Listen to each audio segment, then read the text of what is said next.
말씀, 베드로전서 1장 3절로 13절의 말씀, 베드로전서 1장 3절부터 13절 같이 한 절씩 교독합니다.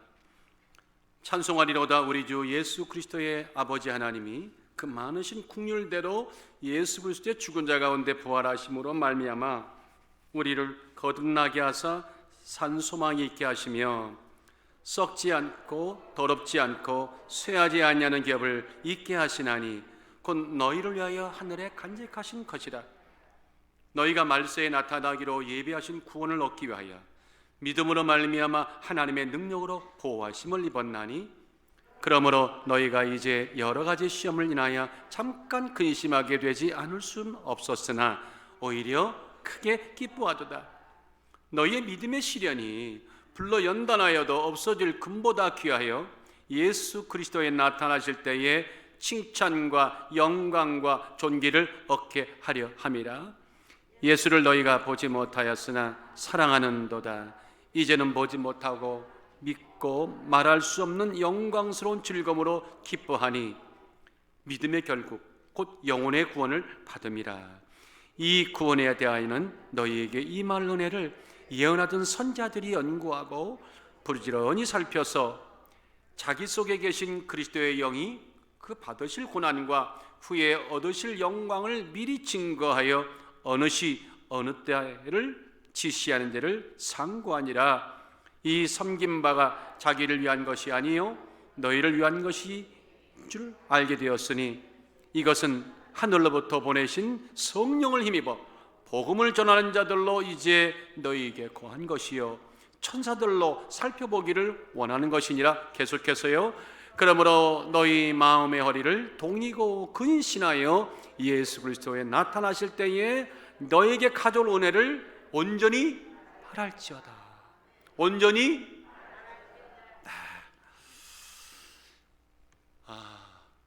하나님 오늘 또 이렇게 7월 둘째 주일 우리를 불러주셨고 가정에 계신 우리의 귀한 성도님들 주 이름으로 인사드립니다. 건강하실 줄 믿습니다. 네, 하루속히 우리가 모든 일이 몸도 완쾌되어서 꼭 뵙기를 원합니다. 또 우리 채플에 계시는 우리 성도님들, 또 이행그룹에 계신 모든 성도님들, 이곳에 계신 분들 다 같이 주님께 영광의 박수 한번 다시 한번 드려봅시다. 감사합니다. 우리가 흔히 신앙은 경주와 같다 그런 말들을 합니다. 사도 바울도 이 문제에 관한 아주 힘주어 말했습니다. 히브리서 12장 1절 하반절에 보니 인내로서 우리 앞에 당한 경주를 경주하며 라고 분명히 신앙은 경주다 이렇게 말을 합니다. 여러분들 만약에 신앙이 경주 달리는 마라톤과 같다면 제일 먼저 해야 될 것이 뭘까? 무엇보다 해야 할 것은 말입니다. 마라토너가 뛰는 경주자가 제대로 기량을 발휘할 수 있도록 몸을 가볍게 하는 일입니다. 이건 누구나 하는 상식입니다. 그래서 뛸 때에 방해가 되는 아주 불필요한 것들, 불필요한 요소들을 제거하고 솎아내고 없애버려야 힘있게 달려갈 수 있습니다. 동의하십니까? 근데 그렇다면 영적인 경주도 이와 다를 바가 없다는 말씀입니다. 그래서 사도 바울은 방금 읽으셨던 히브리서 12장 1절 상반절에 이렇게 말합니다. 이러므로 우리에게 구름같이 둘러싼 허다한 증인들이 있으니 모든 무거운 것과 얽매기 쉬운 죄를 벗어버리고 이렇게 말했어요. 오늘 우리가 달려가는 이 믿음의 경주에서 오늘 이 아침에 무거운 것, 나를 힘들게 만드는 것, 얽매이는 것들 다 벗어낼 수 있는 은혜가 있기를 주의 이름으로 축원합니다. 16세기 르네상스의 그 꽃을 피웠던 거장 미켈란젤로가 조각한 보시는 저 17피트에 해당하는 아주 큰 조각상이죠. 대리석상 다비드상입니다. 다윗상이란 말입니다. 그런데 저 어마어마한 그 작품을 미켈란젤로가 만들어 놓고 어느 날 많은 사람들이 와서 그걸 관람하면서 야, 이건 꼭 살아있는 것 같다, 너무 대단하다 하면서 칭찬을 하고 칭송을 하면서 물었어요. 미켈란젤로한테 어떻게 저런 다비드상을 만드셨습니까? 하고 물었더니 미켈란젤로의 대답이 너무 간결했는데 걸작이었습니다. 앞에 영어로 나와 있죠? 저겁니다. 무슨 말입니까? 매우 쉽습니다. 아주 쉽습니다. 다윗에게 붙어 있지 말아야 할 것들 하나하나 띄고 났더니 다윗이 나왔습니다. 이해가 되십니까? 안 되시면 남으십시오. 오늘 불필요한 걸 제거했더니 저 멋진 다비드상이 나왔다는 거예요. 어찌 보면 이게 선문을선답 같지만 정답입니다. 이게 믿음의 경주에서 똑같이 적용되는 거죠. 우리가 경주를 할 때에 무거운 것, 얽매인 것, 그런 것들 솎아내는 일이 아주 우선인 것은 그럴 때에 우리가 진정 마라토너가 되어 가는 것입니다. 반드시 채워야 될 것은 어떻게든 채우고 잘라버려야 할 것은 어떻게든 잘라내는 그런 이러한 믿음의 자세가 있을 때 우리의 영적인 이 경주들 참으로 바람직한 멋진 경주가 될 줄 믿습니다. 그런 차원에서 본문은 무엇을 잘라낼 건지 무엇을 붙일 건지에 대한 해답을 우리에게 제공합니다. 여러분들, 성공적인 신앙인, 지금 여러분들 열심히 뛰고 계시지만 마지막 골은 우리 천국 아닙니까? 아닙니까? 관심 없으십니까? 그 천국이란 마지막 골인데 그 골에 우리가 믿음으로 가지만 믿음으로 가는 이 과정 속에서 우리가 계속 믿음의 경주를 힘있게 가려면, 승리자가 되려면 분명한 생각과 가치관과 자세는 변화가 와야 될 것입니다. 자, 그런 우리들에게 베드로전서는 대단한 우리에게 하나의 자극을 주고 우리에게 큰 해답을 제공합니다. 자, 한번 물어보겠습니다. 베드로전서, 베드로후서 누가 졌습니까? 아니, 너무 어려워서 못하는 겁니까? 쉬워도 못하는 겁니까? 베드로전서, 후서 누가 졌습니까? 여러분들도 아는 쉽게 아는 이걸요. 어떤 분들은 공부를 많이 한 분들은 베드로전서가 베드로가 쓰지 않았다고 이렇게 말들을 해서 그 중에는 신학적 논란이 있는 부분도 있습니다. 왜냐하면 저도 대학원 다닐 때 이 베드로전서 과목 택했지만 이 베드로전서가요, 이 헬라 원문이 굉장히 수려하고 어려워요. 그래서 이 어려운 이 문체를 어떻게 베드로가 어부 출신이 쓸 수 있겠느냐 하고 신학적인 논란이 많아서 썼네 안 썼네, 누가 썼네, 대필했네 말들이 많아요. 그런데 그럼에도 불구하고 우리는 성경대로 합시다. 성경의 1절에 뭐라고 말했습니까? 시작. 예수 그리스도의 사도 베드로는 거기까지만. 제1장 1절에 이건 내가 썼다고 베드로가 발표하고 있잖아요. 자, 묻겠습니다. 베드로전서 누가 썼습니까? 정답입니다. 그러면 베드로가 누구에 썼습니까? 그 뒷절 시작. 본도, 갈라디아, 갑바도기아, 아시아와 비두니아에 흩어진 나그네, 흩어진 믿음의 사람들, 이 일명 디아스포라. 그러니까 지금의 아시아가 아니라 마이너 에이시아니까 지금으로 말하면 터키 근처잖아요. 그 지역에 있는 젠타일, 이방인 크리스천, 젠타일 크리스천들, 예수 믿은 이방인들, 그래서 교회와 열심히 하나님을 섬기는 그를 향하여서 특별히 그 당시에는 로마의 핍박이 어마어마하게 쏟아질 때 아닙니까? 그들에게 격려의 편지, 소망의 편지, 그 서신이 바로 오늘 온갖 핍박과 고난을 받는 그들에게 승리의 깃발을 꽂도록 격려하는 서신이 바로 베드로 전서, 또한 뒤에 있을 후서입니다. 이 베드로 전서를 그래서 사람들은 일명 소망의 서신이다. 다 같이 소망의 서신, 격려의 서신 이렇게 말합니다. 당시 소아시아에 있던 저 아시아나 비두니아, 갑바도기아, 갈라디아 그 지방에 흩어져 있던 정말 믿음의 사람들은 목숨 걸고 신앙 지켰어요. 로마의 황제들이 정치적인 목적, 종교적인 목적을 들어서 수많은 핍박이 가해오고 모든 불이익을 목숨 걸고 당하면서 신앙을 지키는 거죠. 그런데 그것뿐만 아닙니다. 사회가 엄청나게 타락을 해서 세속적이고 음란하고 그런 거센 파도가 그저 눈 깜짝할 새 영혼을 삼키고 마는 그런 위험천만한 시대였어요. 여러분들 어서 많이 좀 공감이 가는 느낌이 안 들어요? 바로 오늘 이 시대가 그런 시대 아닙니까? 교회 밖을 나가보세요. 한참만 나가보세요. 치열한 전쟁터입니다. 음란이 정상화되는 세상이고 방탕이 칭송을 받는 시대이고 그것이 구별되고 탁월한 영성이라고 이렇게 말도 안 되는 온갖 더럽고 추악한 것들이 막 판을 치는 이 세상, 문화, 정치, 경제 어디 하나 온전한 것이 있습니까? 마귀의 치열한 전쟁터, 우리의 목숨을 앗아가기 위해서 어쨌든 믿는 자를 떨어뜨리려고 우는 사자같이 돌아다니는 이 마당에 그때나 지금이나 뭐가 다릅니까? 똑같습니다. 판박입니다. 데칼코마니입니다. 그런 우리들에게 이 서신이 그래서 우리에게는 하나의 좌표가 되고 지표가 되고 우리에게 하나의 예수님의 깃발같이 다가와 우리들에게 힘을 주는 것입니다. 여러분들 2절을 보세요. 곧 하나님 아버지의 미리하심을 따라 성령의 거룩한 하심으로 순종함과 예수로 핏부림을 얻기 위하여 택하심을 입은 자들. 오늘 말하면 바로 여러분들, 우리들입니다. 왜 아닌 것처럼 그렇게 고개를 저으십니까? 다 같이 우리입니다. 시작. 우리입니다. 2000년 전에 그들이나 오늘 우리에게 동일하게 편지하노니 은혜와 평강이 너에게 더욱 많을지어다. 참 베드로가 대단하신 사도입니다.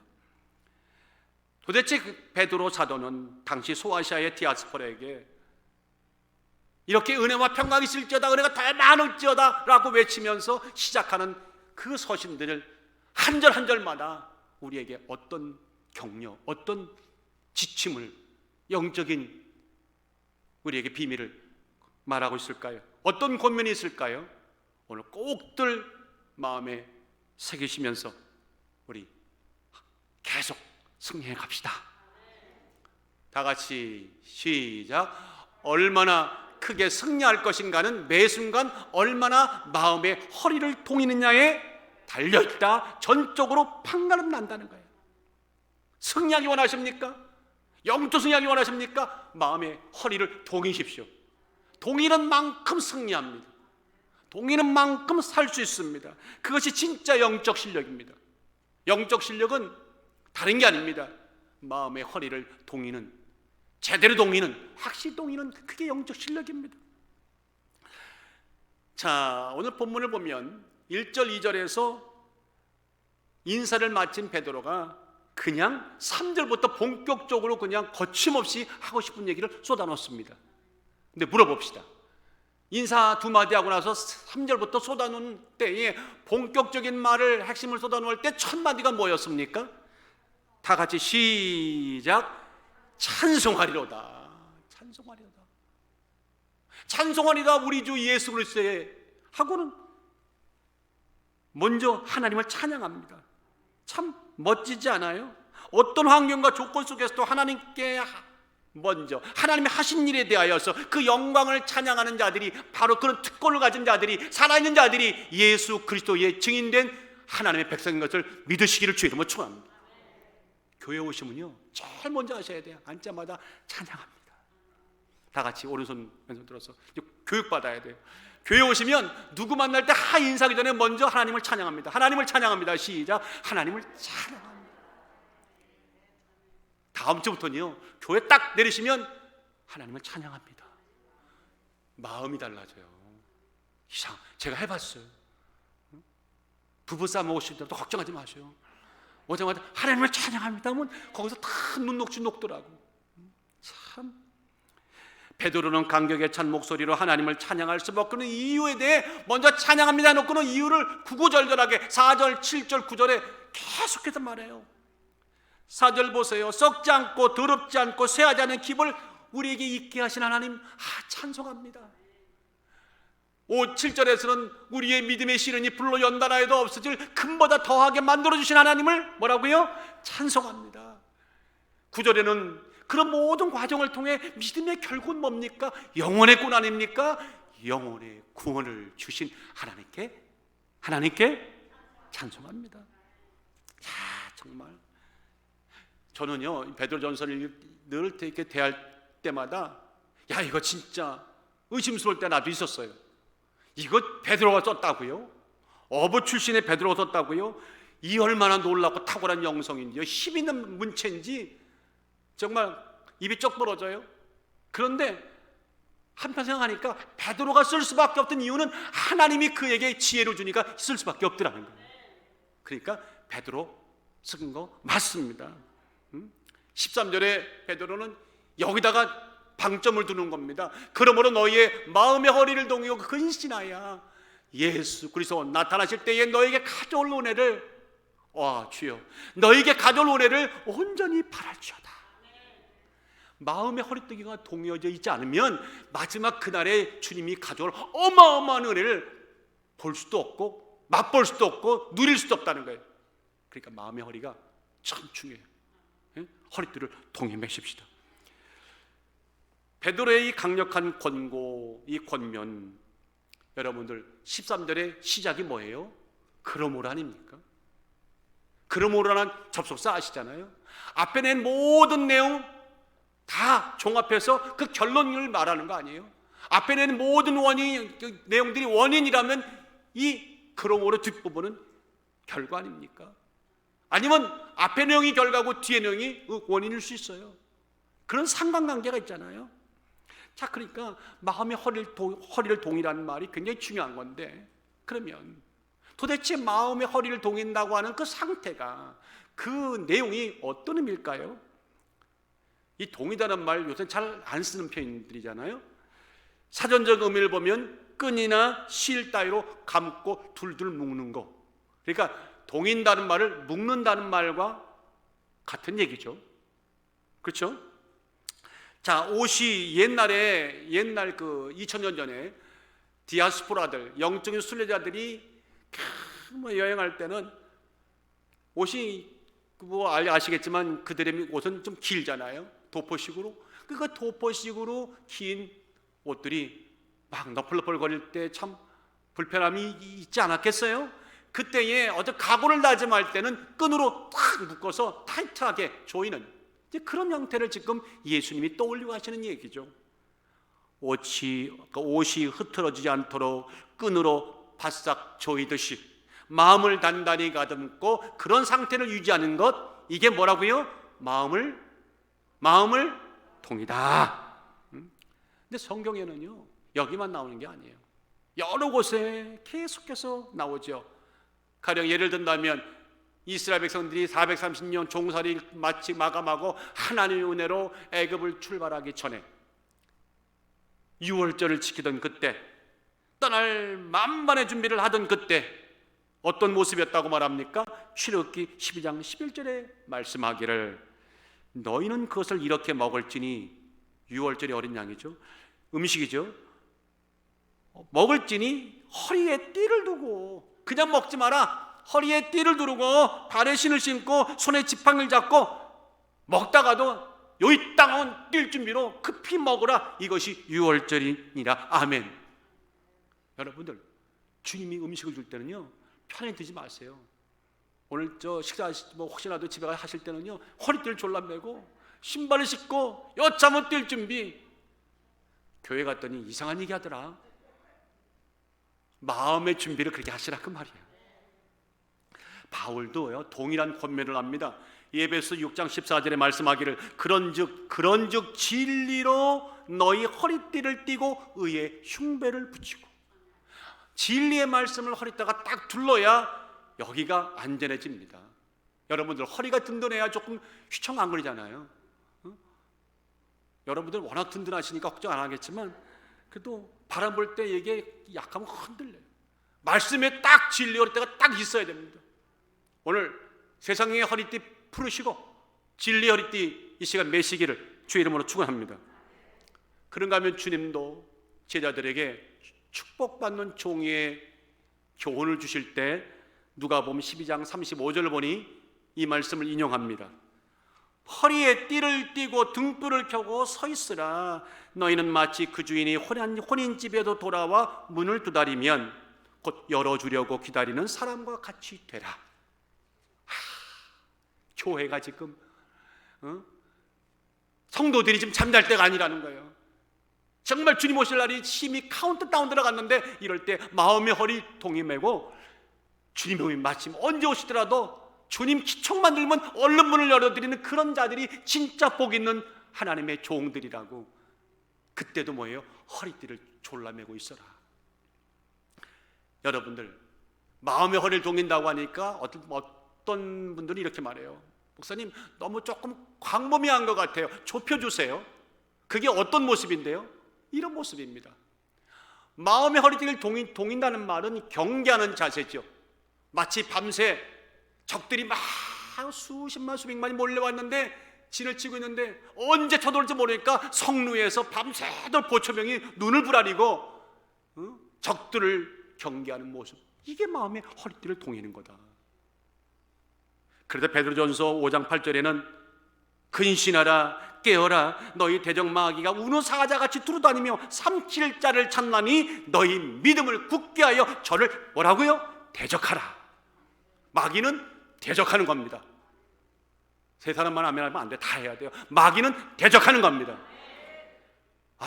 웰컴 홈. 우리는 형제를 환영합니다. No way. 마귀는 대적하는 겁니다. 쫓아내야 되는 겁니다. 여러분들, 누가복음 21장에 보세요. 너희는 스스로 조심하라. 그렇지 않으면, 스스로 조심하지 않으면 방탕함과 술 취함과 생활의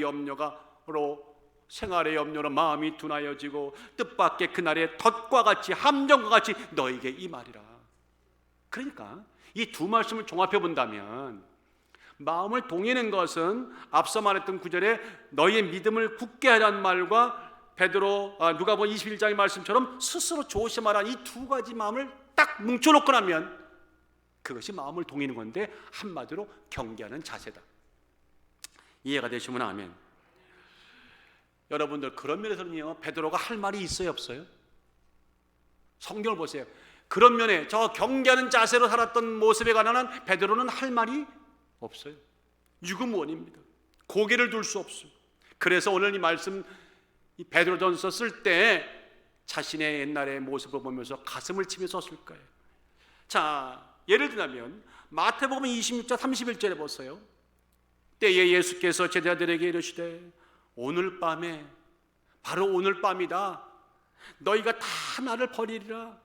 기록된 바 내가 목자를 치리니 양의 떼가 흩어지리라 하였느니라고 말을 주님이 가장 고뇌 속에서 하시는 그 순간 베드로가 툭 튀어나와서 한다는 말이, 다 같이 시작. 베드로가 대답하여 가로되 다 주를 버릴지라도 나는 언제나.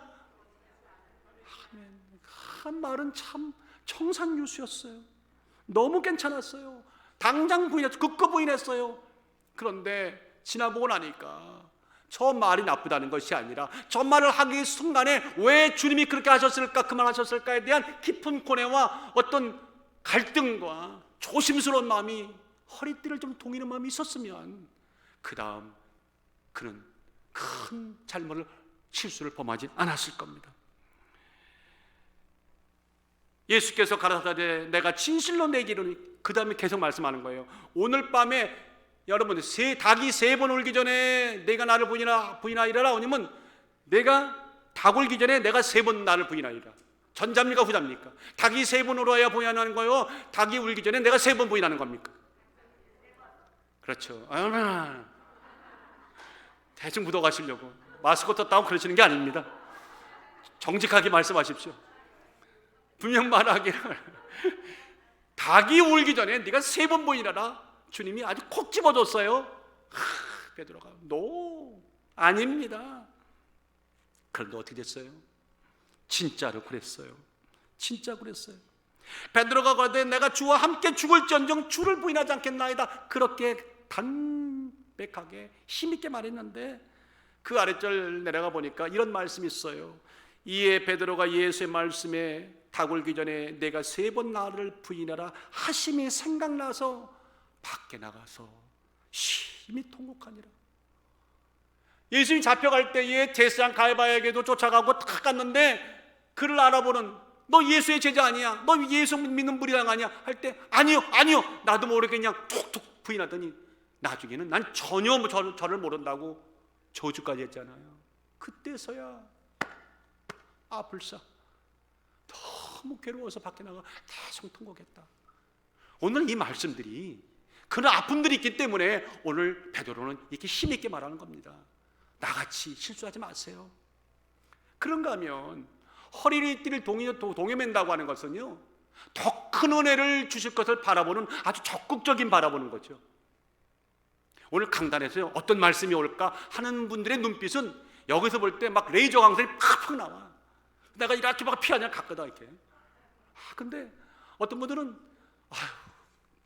이 시간이 이렇게 안 가나. 또 어떤 분들은 또 고맙게도 묵상하시는 분들이 계셔요. 근데 제 말씀은 집에 가서 묵상하세요. 여기서 묵상하면 실례입니다. 허리들 동여매는 건요, 더 큰 은혜 주실 것을 바라보고 막 주여 이런 모습이에요. 그러니까 한마디로 영적인 더듬이 촉각을 완전히 열어놓고 하나님이 무슨 말씀하실까 귀 기울이는 상태. 13절에 보세요. 하반절에 보니까 뭐라고 나옵니까? 너희에게 가져올 은혜를, 예수님의 은혜를 다 같이 온전히 바랄지어다. 아멘 아닙니까? 응? 온전히 바랄지어다. 온전히 바란다는 말은 거기다가 뭔가 섞지 말라는 거예요. 100% 열어놓고 오늘 하나님이 주실 은혜가 뭡니까? 어떤 자들은 예배 가운데 병이 나았고, 어떤 자들은 예배 가운데 병이 치료받았고, 어떤 자들은 예배 가운데 말씀 듣는 가운데 응답이 임하였고, 어떤 자들은 예배 가운데 천국의 환상을 보았고, 어떤 자는 예배 가운데 구원의 확신을 갖게 되는 이 놀라운 시간에 묵상이 웬 말입니까? 여러분들, 앞에서 말한 말씀이 경계하는 자세의 모습이 허리띠를 종여매는 것의 소극적인 의미라면, 더 큰 주신 은혜를 열심히 바라보라는 얘기는 적극적인 의미에서 허리띠를 동여매는 것이죠. 그렇잖아요? 맞아요. 그러면 여러분들에게 오늘 강단을 통해서 저와 여러분들에게 묻습니다. 우리는 얼마나 하나님의 은혜 앞에 마음의 허리를 동여왔습니까? 동이고 계십니까? 혹시 허리띠가 나도 모르는 사이에 풀어져 있지 않습니까? 아멘 주 예수여 어서 오시옵소서, 마라나타 말만 했지 내 심령에서 정말 주님 하루속히 임하시기를, 강림하시기를 원한다는 마음이 계십니까? 이제까지는 없었다 하더라도 지금부터라도 갖기를 원한다면 크게 아멘 합시다. 아멘. 그 진지한 열심, 그런 마음에 기울어지며 하나님 주시는 현재와 미래를 결정한다는 거 아닙니까? 기적을 낳는 거죠. 베드로가 그랬어요. 여러분들, 이 지구에 태어난 모든 사람 중에 무리를 최초로 걸은 사람은 물론 최초자 최후가 됐겠지만 누구였을까요? 저였나요? 장로님이었나요? 누구였어요? 베드로였잖아요. 모르시는 것처럼. 마태복음 14장 28절에 말하기를, 갑자기 주님이 걸어오는 것을 처음에 보다가 밤중에, 처음에는 귀신이네 뭐네 난리를 치다가 주님인 것을 알고 나니까 그때 베드로가 뭘 했습니까? 만일 주시어던 나를 명하여 무리로 걸어오라 하셨어요. 야, 주님이 그래? 참 오너라. 그 말 떨어졌을 때 베드로가 오라 하시니 베드로가 배에서 내려 감히 무리를 걸어서 예수께로 갔다. 여러분, 이 마태복음 14장 28절은 어제나 오늘이나 영원토록 변함없는 하나님의 말씀이죠. 이건 진실이죠. 인류 최초의 사람이 무리를 걸었다고 하는 그러나 이건 기적 이상의 말씀이 베드로에게 이루어진 거죠. 그날 베드로가 뭘 했길래 이루어졌습니까? 딱 하나입니다. 만일 주시오던 나를 명하여 걸어오라 하소서 하는 그 간절함에 오라는 말씀 떨어지자마자 아무것도, 누구도 역사와 과학과 의학과 모든 존재적인 것 다 덮어버리고 예수만 바라봤습니다. 우리가요, 병고침 받는 거요, 특별한 은사가 돼서 받는 게 아닙니다. 간절하게 병고침도 하나님이 응답 주신 걸 예수의 십자가만 바라보면요, 뚫어지게 바라보면요, 진짜 그 속에서 그것을 불쌍히 여기신 하나님이 기적이 일어나게 돼 있습니다. 아무쪼록 주님을 바라보는 시선, 십자가를 바라보는 시선, 그리고 본질적인 교회, 세상과 결탁한 교회 말고 본질적인 말씀을 품고 있는 이 보고 말씀에 보고 교회를 바라보는 시선이 제발 안 바뀌기를, 제발 수그러들지 않기를 거룩하신 주 예수의 이름으로 축원합니다. 그러므로 이런 자의 모습이죠. 오직 여호와를 앙망하는 자는 새 힘을 얻으리니 독수리 날개치며, 오늘 사모님이 이걸 알았나 봐. 이 곡을 준비했더라고. 독수리 날개치며 올라간 것 같을 것이요, 다름쥐 박질하여도 곤빛이 아니하겠고 걸어가도 피곤치 아니하리라. 이사야 48장 31절 말씀. 저기서 보니까 주 여호와를 앙망하는 자, 앙망한다는 말은 히브리 말로 카바란 말인데, 앙망하다는 말 뭡니까? 기다린다는 뜻, 바라보다는 뜻, 찾다는 뜻, 기대하다는 뜻, 그리고 강력한 뜻은 다 같이 하나로 묶이다. 주 예수를 앙망하는 자는, 주 예수를 바라보는 자는, 기대하는 자는, 기다리는 자는 그 정도가 아닙니다. 주 예수 앞에 꽁꽁 성령의 줄로 말씀을 좀 묶이는 자는 걷든지 다른 바뀌든지 고단치 피곤치 아니하리라. 하나님이 왜? 나는 힘들지만 묶인 분이 힘이 넘치는 분이니까 내가 절로 나는 때 안 뛰어도 그분이 뛰니까 난 뛰는 거예요. 이해가 되시면 아멘. 그런가 하면 마음을 동인다는 것은요, 겸허한 자세죠. 겸허한 자세입니다. 믿음에도요, 그런 자세가 있습니다. 자신을 낮추는 거죠. 말씀 앞에 낮추고 십자가 앞에 낮추고 하나님 앞에 낮추고 하나님의 귀한 말씀을 든 믿음의 사람들 앞에 낮추고, 그리고 주변을 나보다 귀하게 여기는 그런 겸손함들, 그게 허리를 뭡니까? 동이는 겸손함입니다. 베드로전서 5장 5절에도 그러므로 젊은 자들아 이와 같이 장로들에게 순복하고 다 서로 겸손하여 허리를 동이라. 하나님이 교만한 자를 대적하시되 겸손한 자들에게는 은혜를 주신다. 겸손한 자들에게는 은혜를 주신다는 거예요. 저는 요 근자에 우리 21세기에 폭발적인 어떤 교회 부흥을 이뤘던 대한민국뿐만 아니라 20세기, 21세기 또한 지상에 있는 많은 교회들이 잘 성장해 오다가 이 팬데믹이라고 하는 암초를 만나 우리가 고통을 당하고 있는데, 이게 저는 우연이 아니라고 생각합니다. 영적으로 보면요, 외적으로는 성장했는데 내적으로는요 아직도 치유 안 된 것들이 있었습니다. 하나님이 이번 기회에 우리들에게 그걸 다시 한번 돌아볼 수 있는 고통, 고난을 주시는, 이건 믿음의 고난이라고 저는 개인적으로 믿습니다. 그게 뭔지 아십니까? 이겁니다. 의식이든 무의식이든 자신의 생각, 내 판단이 옳고 맞다는 그런 나중심적인 으뜸되는 사고방식, 이름하여 나르시시즘, 자기애라는 거죠. 이게 어느 때보다 어느 시대보다 너무 강한 거예요. 저는 멀리 안 봐요. 제게 아들 둘이 있는데 두 아들을 보시면서 이 두 아드님들이요 상당히 이런 분들이에요. 그렇다고 웃으시는 분들도 해당이 없느냐? 저는 그렇게 생각도 안 해요. 참 이 시대는요, 아이나 어른이나요 다들 현명하시고 탁월하십니다. 그런데 그게 지나쳐서 자기도 모르는 이 나르시시즘에 거울이 비친 나의 모습에 막 환호를 지르는 듯한 그런 영적인 상태를 가진 분들이 너무 많아. 이게 너도 나도 할 것이 저도 마찬가지예요. 이런 부분들이 있어요. 이게 지금 21세기의 마지막 절정기에 이뤘다고 나는 개인적으로 봅니다. 이게 뭡니까? 화근입니다. 이게 뭡니까? 교만의 뿌리입니다. 이것 때문에 외적으로 성장했는데 내적으로는 갈수록 피폐해져가는 겁니다. 사랑하는 여러분들, 유혹으로부터 멀어지는 것, 결별하는 것, 자신을 낮추는 겸손이 바로 마음의 허리를 동이는 거라면, 적어도 마음의 허리를 동이는 것이 그것이라면 전 개인적으로 어쩌든 해보려고, 내 힘이 아니라 성령의 도움받아 해보려고 난 노력할 겁니다. 왜? 그것이 살 길이니까. 왜? 그것이 교회를 살리는 길이니까. 그것이 왜? 가정을 살리는 길이니까. 우리 교회가, 여기 계신 모든 분들이 정말 그런 모든 자가 되기를 원합니다. 그런 면에서는 역시나 베드로는 할 말이 없습니다. 참 오늘 베드로 전서 써놓고 참 무참하게 당하죠. 마태복음 10장 23절에 어느 날 주님께서 이런 말씀하셨어요. 이때로부터 예수 그리스도께서 자기가 예루살렘에 올라가 장로들과 제사장들과 서기관들의 많은 고난을 받고 죽임을 당하고 제3일 만에 살아날 것을 제자들에게 비로소 가르치시니라. 때가 이르러서 어마어마한 하나님의 비밀을 이제 열어놓습니다. 십자가의 사건. 그런데 아니나 달라요. 말씀을 하자마자 어쩌면 베드로는 늘 이렇게 언제 나오시는지 모르겠어요. 베드로가 예수를 붙들고 가나요? 가로되 주여 그리 마옵소서. 야단치듯이 이 일이 결코 주에게 미치지 아니하겠나이다.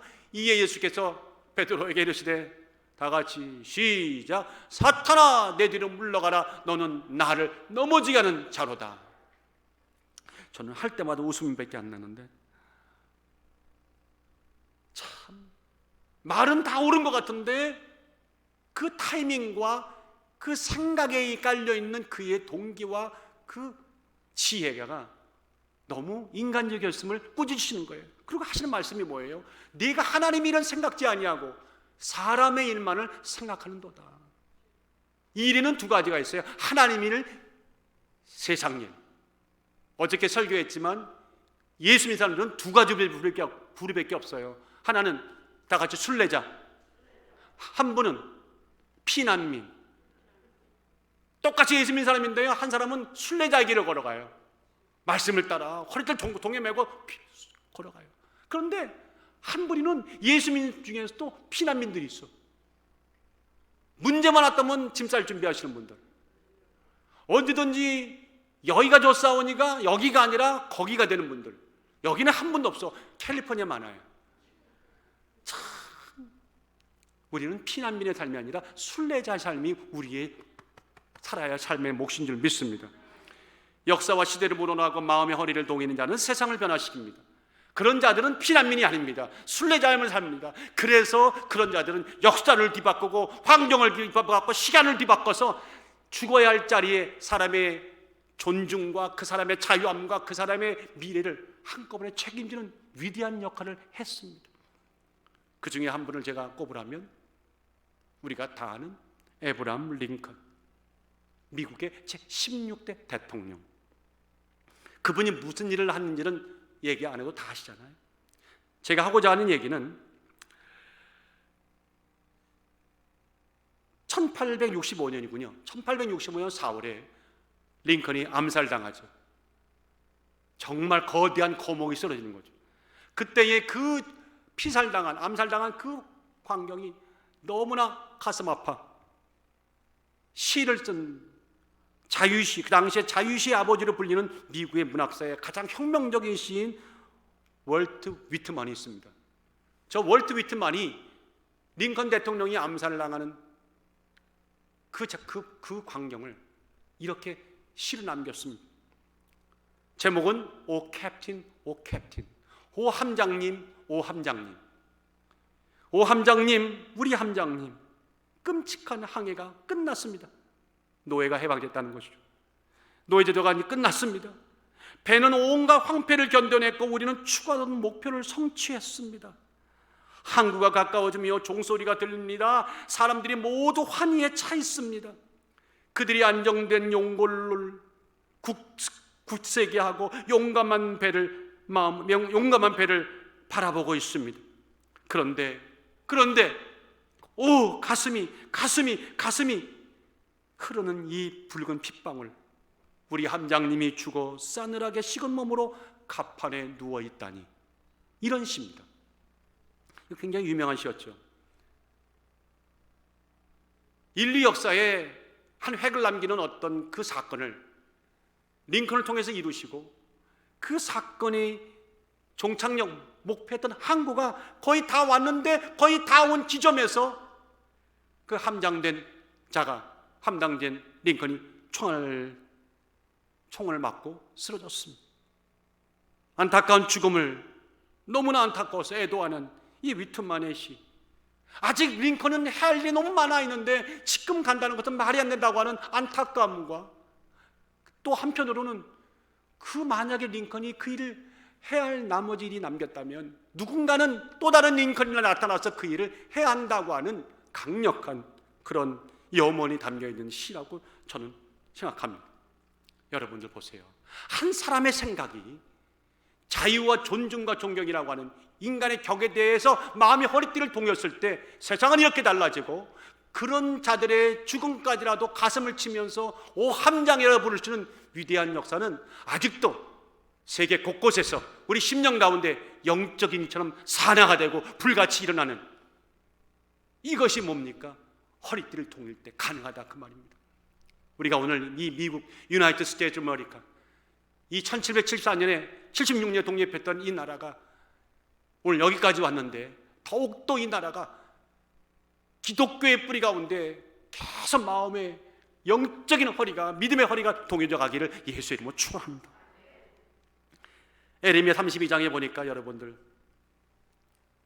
에레미야가 어느 날 하나님 말씀이 임했어요. 제가 이 새벽 성회 때 한 말씀인데, 갑자기 에레미야가 하늘이 열리면서 하나님의 음성을 들었어요. 내 숙부 살렘의 아들 하나멜이 내게 와서, 그때 에레미야는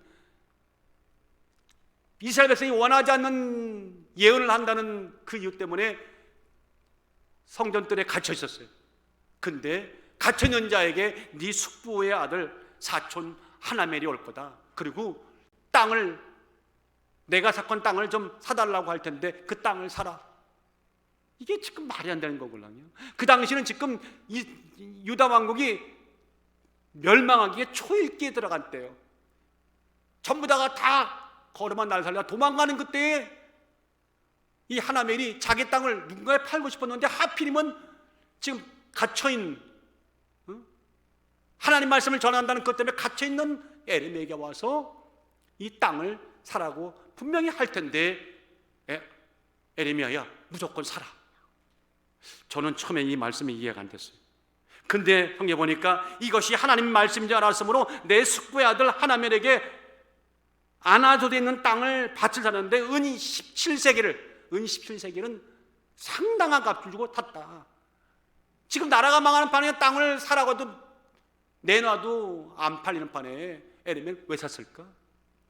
하나님이 내가 이 땅을, 이 백성들을 내게서 멀리 떠나갔으므로 내가 이제 멸망을 때를 따라 70년 동안에 내가 포로로 끌려가 만들지만 마지막 그날 되면 나는 이대로 회복시키기라고 하는 그 하나님의 소망의 메시지를, 밭을 사는 그 모습 속에서 하나님 메시지를 이스라엘 백성에게 주고자 함이었죠.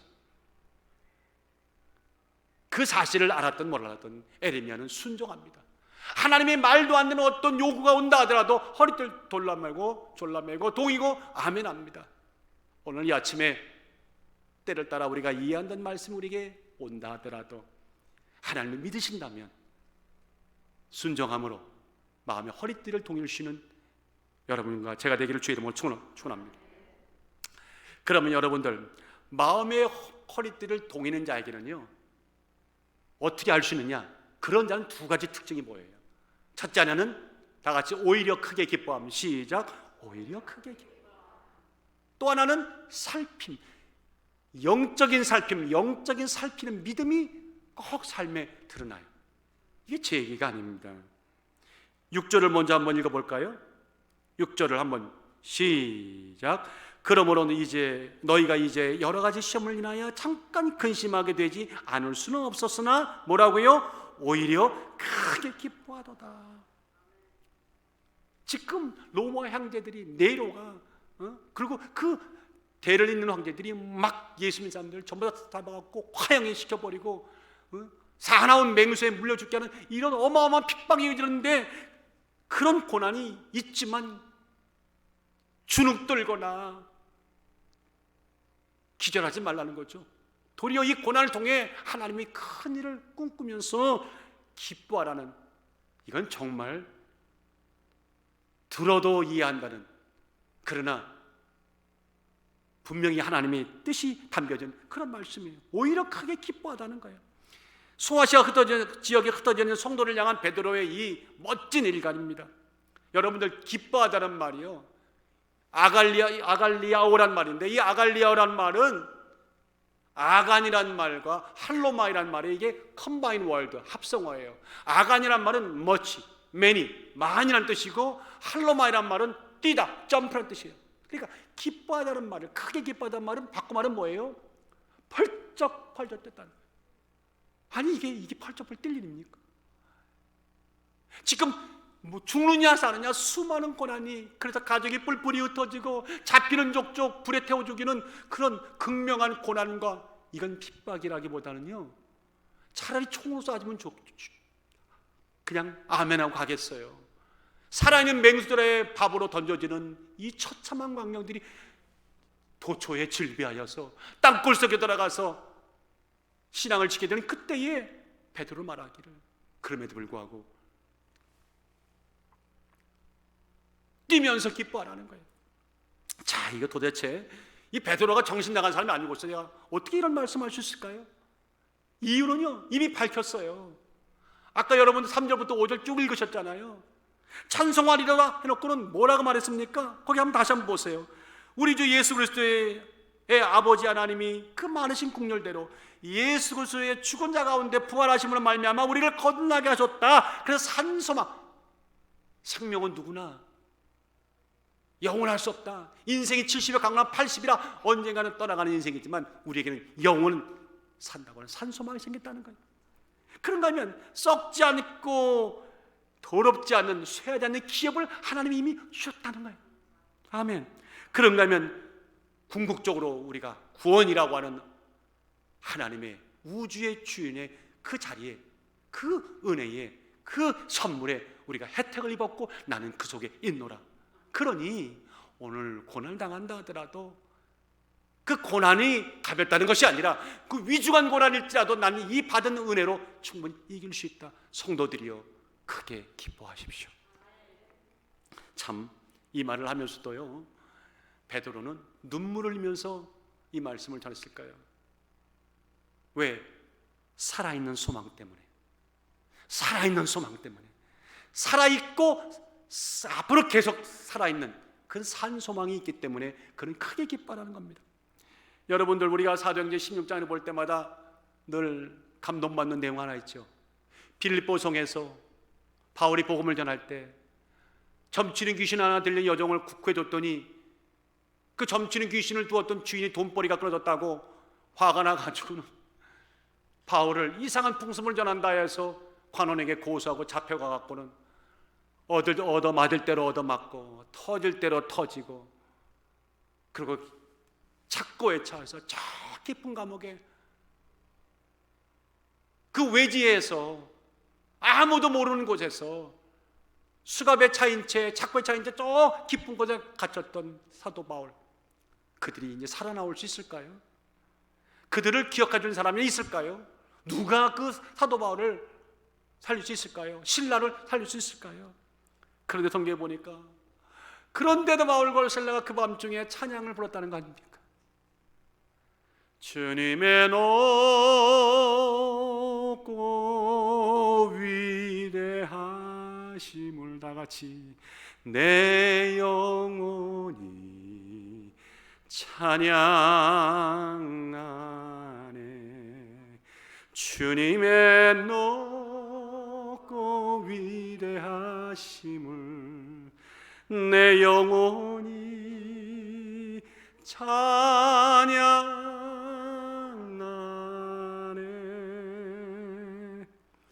물론 그 찬송을 들지는 아무도 몰라요. 그러나 그런 마음으로 바울과 실라가 기도하고 하나님을 찬미하며 죄에서 들었더라. 죄에서만 들었나요? 아닙니다. 하나님이 들으셨잖아요. 그때에 지진이 나고 옥토가 흔들려서 묶인 착고가 풀리고, 그뿐만 아닙니다. 그를 지켰던 간수들이 회개하고 돌아오는 놀라운 역사가 일어났잖아요. 이 얼마나 멋지고 위대한 광경입니까? 이유는 뭐였어요? 고난당할 때 낙심하지 말고 오히려 기뻐하라. 아갈리아오를 잊지 말라는 베드로의 그 말씀을 십자가의 은혜로 마음에 담은 자는 동일한 역사가 일어날 줄 믿습니다. 저는 이 말씀을 이렇게 떠올릴 때마다 이런 마음이 들었어요. 이 우주 공간에는 하나님의 눈을 피할 그 어떤 진실, 어떤 사건, 어떤 사람도 없다. 아무리 은폐하고 아무리 가리고 역사로 막 쳐다박아서 거기다가 못 지르려고 해도 하나님 앞에서는 때가 되면 밝혀진다. 여러분들 진실은 밝혀지게 돼 있어요. 여러분의 진심은 밝혀지게 돼 있어요. 왜? 하나님은 모든 것을 아셔요. 진실무망한 trustworthy, 진실무망한 하나님이에요. 그 진실무망한 하나님은 우리에게 힘이에요. 오늘 우리가 예수 믿는 지키느라고, 믿음 지키느라고 때를 따라 참 많은 어려움도 있고 희생도 하고, 그렇지만 기쁘게 하는 것은 진실무망한 하나님이 나를 아신다. 나의 고충을 아신다. 저희 집은 예수 믿지 않은 집이었습니다. 입에 담주고 싶지 않았는데 저희 할머님이 이방 종교를 믿었습니다. 어릴 때 경전을 아니면 밥을 안 주니까 야단치시니까 그걸 다 외웠어요. 지금도 경전을 외워요. 참 어릴 때 외운 걸 안 잊어버리더라고요. 그런데 교회를 나가면서 많은 핍박을 받았어요. 갑자기 내가 이 이야기를 왜 하는지 모르겠는데, 근데 하나님이 어느 날 웬일인지 왜 이러는지 저를 택하셨어요. 그리고 교회를 참 여러 가지 상황이 있었어요. 나가게 됐어요. 종교를 2개 가지면 집안이 망한다고 더 어려움 당했는데, 외동아들 우리 아버님이 40 초반에 그냥 떠나시는 바람에 더 황당하게 됐잖아요.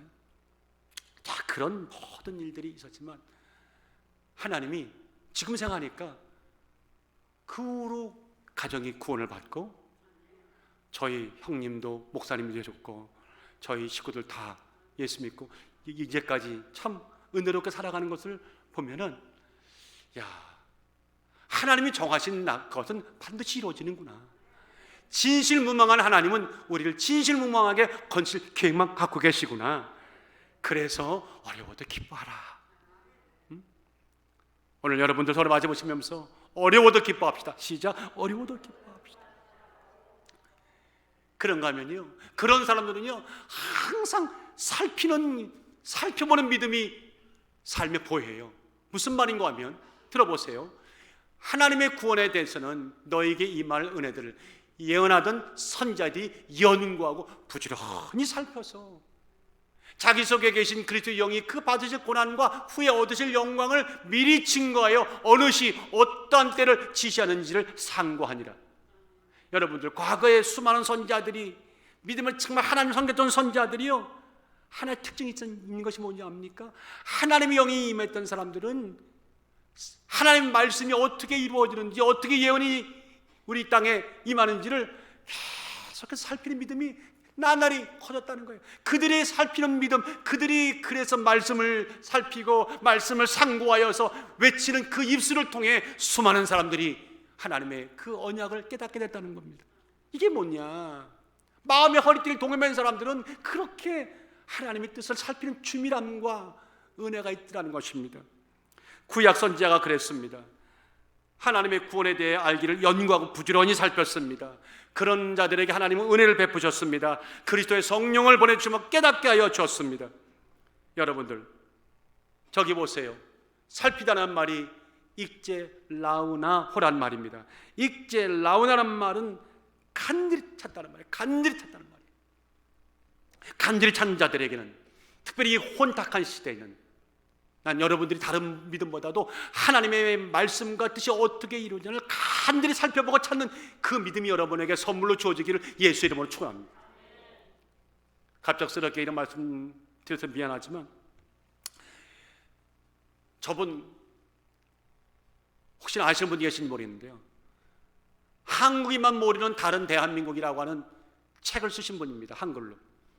한국말을 우리보다 더 잘하시는 분, 경희대학교 인문학 교수, 이름이 엠마누엘 패스트라이치. 근데 이분은 임마누엘 패스트라이치라는 이름보다는 한국 이름이 이만열이요. 다 같이 이만열.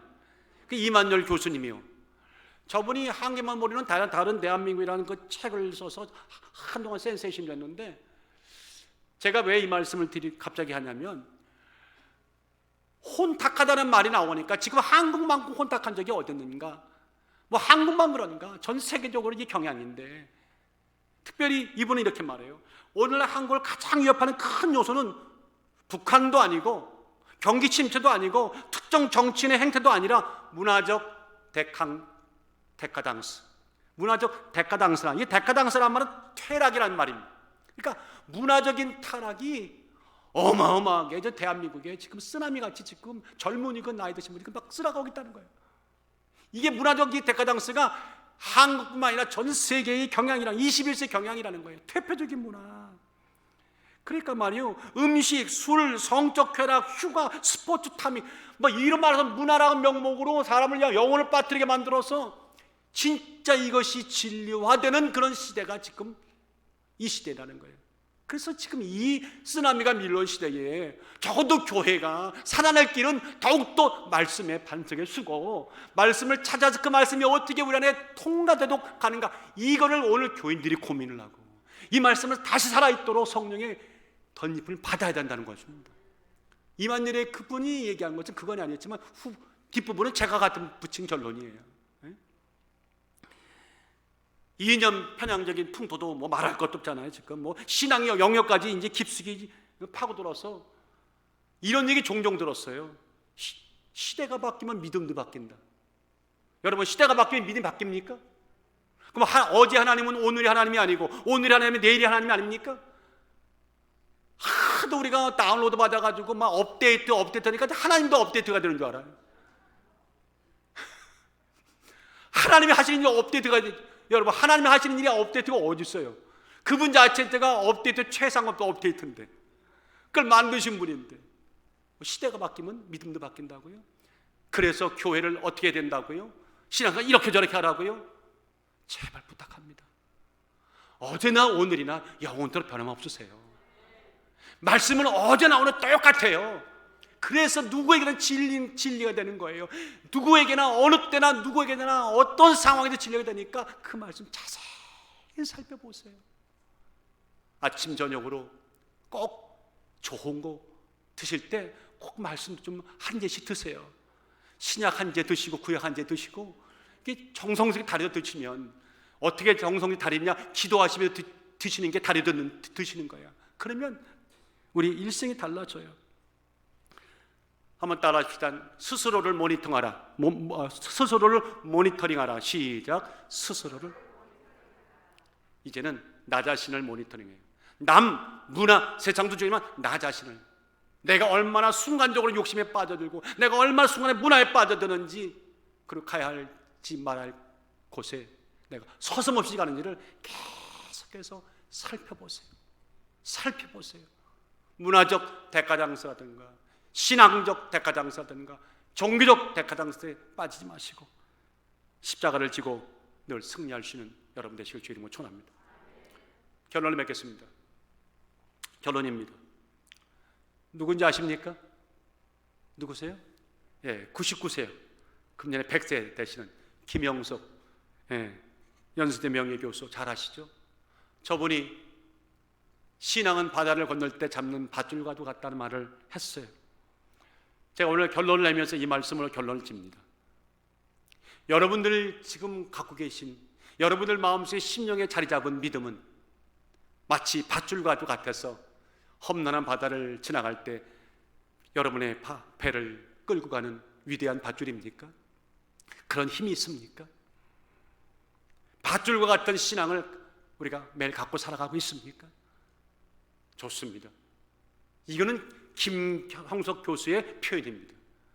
베드로는 찬송하리라는 말 한마디에 고난과 역경 속에 있는 모든 디아스포라들에게 이러한 신앙이었다고 다 선포하고 베드로 전서를 성심을 다해 우리에게 전하고 있습니다. 그는 말하죠. 얼마나 크게 힘있게 살 수 있는지, 믿음으로 승리할지는 마음의 허리띠를 얼마나 동이느냐가 관건이다. 오늘 여러분들 마음의 허리띠를 믿음으로 조이십시오. 마음의 허리띠를 동이는 자에게는 분명한 특징이 나타나야 된다는 거예요. 어떤 어려움 가운데도 크게 기뻐하는 영적인 기쁨의 힘과 아울러서 주변을 살피고 세상을 살피고 나를 살피고 말씀을 살피는 추밀한 영적인 그런 살핌이 있다는 거 꼭 기억하셔서 우리 한 주간도 멋지게 승리합시다. 나머지는 주어지는 시간 20년, 30년, 40년 그 어떤 세월일지라도 흔들리지 말고 앞을 향해 함께 걸어갑시다. 그 하나님께 우리 감사 박수 한번 드려봅시다.